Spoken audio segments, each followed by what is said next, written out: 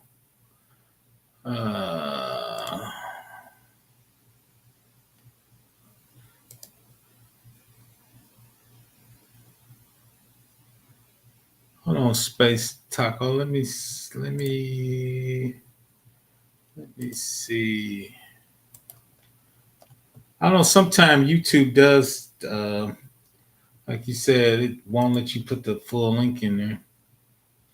Let me see real quick on. Let me see if it'll let me. Because I thought you was a mod, Space Taco. I'm pretty sure you're a mod. I'm going to check real quick, Space Taco, see if you're a mod on there. No, Space Taco, you.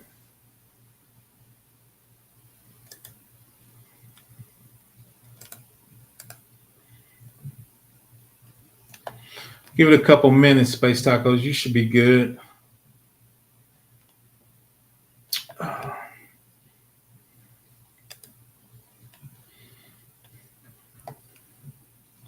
I just mod you up, Space Taco. Space Tacos. You should be able to post that in there. Thanks, everybody, for joining me. See if you can drop that link, Space Tacos, real quick. Check us out. We definitely, like I said, that's 99% sure I'll be there tomorrow. Might be a little late, but I usually show up to the GRC.